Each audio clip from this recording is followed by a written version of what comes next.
So yun mga kababayan, Luzon, Visayas, and Republic of Mindanao, Province of China, ni Digong. So ito na mga kababayan, sabi ko nga sa inyo itong lagi kong inuulit kada intro ko na Province of China, ni Digong, no, ang Mindanao, ay talagang kahit hindi nyo sabihin, talagang Province of China na po talaga siya. Bakit? Ganito po kasi ngayon. Speaking of Province of China, hindi nyo po alam, mga Pilipino, kapwa ko Pilipino, madidiis ka man, makakamping ka man, at maloyalista ka man. Ako bilang isang vlogger, ayaw kong, di ba, ayaw kong ibaon sa kalugmukan ang Pilipinas at kahirapan ang Pilipinas. At ayaw ko rin na porket didiis ka, ay hahayaan na lang kita maging tanga. Hindi. Ganito po kasi ang purpose ng vlog na ito. Mga kababayan, sa mga hindi po nakakaalam, lalong-lalo sa mga didiis na bobo na hindi naniniwala, kamakailan nag-vlog tayo na ang Pilipinas ay bininta na ni Digong sa China. Unang-una dyan ay ang kuryente. Ngayon, speaking of kuryente, ang mga didiis na tanga, ang sabihin agad, Meralco? Chinese na ang may-ari? Hindi po Meralco. Sa Pilipinas po kasi, ang Meralco parang load lang yan. Ang load ng Pilipinas, mayroong Globe, mayroong Smart, mayroong TM, may Talk and Text, may Sun, at dito SIM. So marami, di ba? Ganon din po ang kuryente. Di ba minsan may kuryente load, mayroong Meralco, mayroong Muelse, mayroong basta iba-ibang pangalan siya. Pagdating mo naman ng Mindanao, iba ang pangalan. Pagdating ng Cebu, iba ang pangalan. So ganyan ang kuryente. Pero merong isang napakalaking pagmamay-ari ang China sa Pilipinas, yung nagdi-distribute ng kuryente. Yun ang tinatawag na NGCP. NGCP or National Grid Corporation Power or National Power Grid Corporation. Basta parang ganun, NGCP. Mga kababayan. So ngayon, kamakailan lang nag-vlog tayo na hawak na po ito ng China. Almost 50% po, no, ng may-ari ng NGCP ay Chinese. At hindi porket Chinese ay Pilipinas pa rin ang may hawak, hindi po. Ibig sabihin, Chinese na 50% ang may-ari, hawak na din at kontrolado na din ng China ang kuryente ng Pilipinas, Luzon, Visayas at Mindanao. So ngayon, nakita nyo naman sa title natin, kontrolado na, meron ng computer control, no, ang China sa Philippines. Bakit ko nasabing computer control? Una, Luzon, Visayas at Mindanao, pwede nilang i-shutdown anumang oras ang kuryente. Pwedeng ma-blackout buong Pilipinas kasi kontrolado na ng China. Hawak na ng China ang switch. No? Meron silang mother system na tinatawag. Kapag pindutin mo at papatayin mo ang buong Luzon sa kuryente, patayan mo ng kuryente anytime. Meron silang switch button na nasa diliman. Sa parting Luzon, kung ipapatay ang kuryente, sa parting Luzon, nasa diliman ang switch, ang power off or power on niya. Ang switch button nasa diliman. Pag sa Cebu naman, nasa Cebu, patay lahat ng kuryente buong Visayas. Actually, tatlong region, Luzon, Visayas at Mindanao. Ang Luzon, ang switch button dyan para mamatay ang kuryente, nasa Diliman. Ang sa Visayas, nasa Cebu. Ang sa Mindanao, nasa Cagayan de Oro. No? Kaya mga DDS, mga kakamping, mga loyalista, baka naman sa panahong ito, mapagmatsyag, mapagpanuri, mapagmasid na tayo. Anytime, kahit sa ngayong oras na to, pwedeng mag-blackout ang buong Pilipinas. Ang pindutan ng switch para mamatay buong kuryente ng Luzon, nasa diliman. Ang pindutan ng switch kung gusto ng China patayin ang buong Cebu, nasa Cebu. Buong Visayas, nasa Cebu. Kung gustong patayin ng China ang kuryente sa buong Mindanao, nasa Cagayan de Oro. So ngayon mga kababayan, bakit ko ba nasabi? Yung mga yan, meron po tayong pruweba at meron po tayong patunay. Panoorin nyo po ito. But as we can see from the GIS, That 40% is currently owned by State Grid of China Corporation plus the 4 other Chinese nationals. Operational computer in Nanjing. Nanjing, China. There is such a thing as operational computer in Nanjing, which is connected to the server in the Philippines that can control. Please raise your right hand. Do you swear to tell the truth, the whole truth, and nothing but the truth before this congressional inquiry, so help you God? I swear. Thank you. Sir, the question of the Honorable Luis Tro.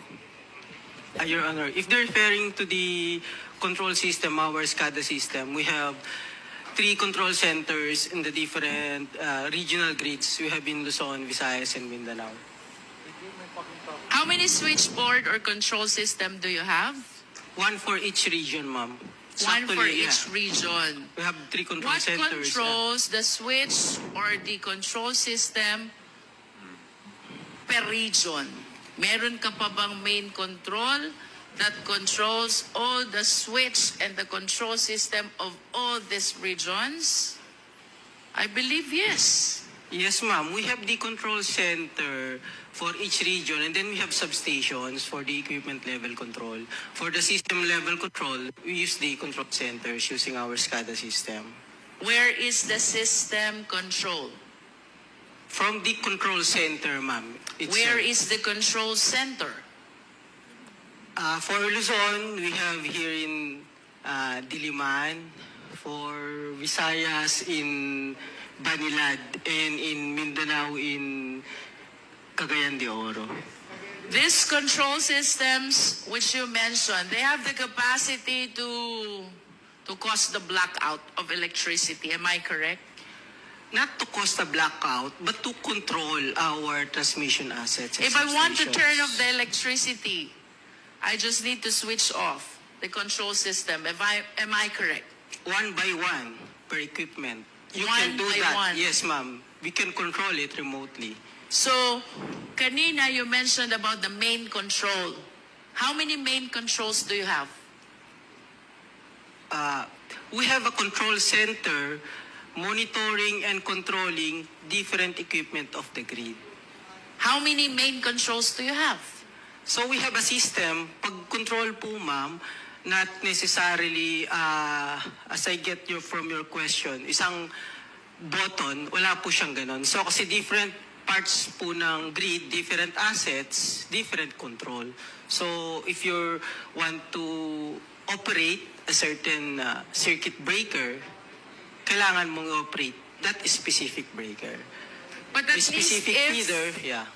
if I turn off one of those, did you say assets Yeah. of that control system, then the electricity will not work anymore. If I turn off one of the several assets of the main control system, electricity will not work anymore. If you intentionally isolate a specific area, that specific area will not have electricity, will not have supply of power. For that specific area, associated to that equipment.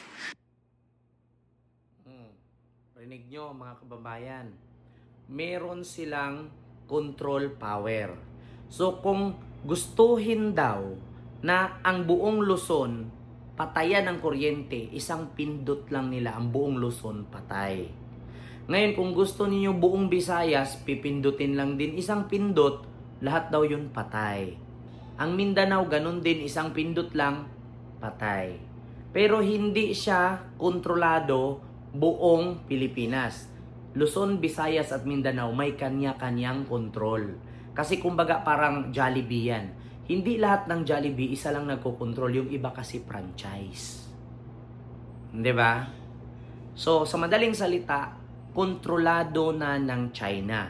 So kung gustuhin man ng China na patayan ng kuryente ang buong Luzon, pipindutin lang yung nasa Diliman, wala ng kuryente buong Luzon. Kung gusto naman ng China patayan ng kuryente buong Visayas, pipindutin lang yung sa Cebu. wala ng kuryente ang Cebu. Kung gusto naman ng China, walaan ng kuryente ang buong Mindanao, pindutin lang nila yung nasa Cagayan de Oro. So, klarong-klaro po mga kababayan, sino po ba ang dapat sisihin ito? Si Pangulong Bongbong Marcos ba or ang dating administrasyon? Wala po tayong ibang sisihin dito kundi ang dating administrasyon ni Digong. Bakit? Si Digong lang po ang bukod tanging nag-legalize sa mga illegal na gawain. Isa na dyan ang pogo, pagpapasok ng mga Chinese undocumented, at pagpapasok ng mga Chinese na mga peke or spy sa Pilipinas. So, wala tayong ibang sisihin kundi si Digong Yeo lamang. So, ngayon po mga kababayan, Luzon, Visayas, and Republic of Mindanao Province of China ni Digong, kailangan po natin umaksyon. Kasi pag hindi natin ito maaksyonan, hindi natin malalaman na ang West Philippine Sea, dinahandahan ng kutkutin, dinahandahan ng minimina, dinahandahan ng inangkin, baka pati ang kuryente ng Pilipinas ay dahan-dahanin na din. Kontrolado na ng China, meron silang computer control system na pwedeng i-shut down lahat ng Luzon, Visayas at Mindanao na kuryente. So, kita nyo naman po, ebidensya po ito, hindi po ito fake news, hindi po ito gawa-gawa. Sa DDS, sa kakamping, sa loyalista, baka naman sakali sa oras na to, sa araw na ito, mapagmatsyag, mapagpanuri, mapagmasid. Kahit yung mga DDS, wag na, konti lang naman sila. Loyalista, kakamping, tayo na lang siguro ang umaksyon sa mga ganito. Mag-ingat tayo palagi. Hawak na po ng China ang kuryente ng Pilipinas at anytime, as soon as possible, pwede nilang i-shut down ang buong Pilipinas. So yun lang, maraming salamat at sana may nakuhaan kayong aral, may nakuha kayong strategy kung paano masugpo ang mga ganyang suliranin sa ating bansa at bakit nangyari nga ba naman na mga foreigner na ang may hawak ng kuryente ng ating bansa. E na instead, bawal naman po talaga mga foreigner magnegosyo at magkakaroon ng sariling pagmamayari sa ating bansa. So dinaig pa ni Digong yung ginagawa ni Cory noon, di ba? So yun lang. Maraming salamat mga kababayan. Thank you. God first. Bye-bye.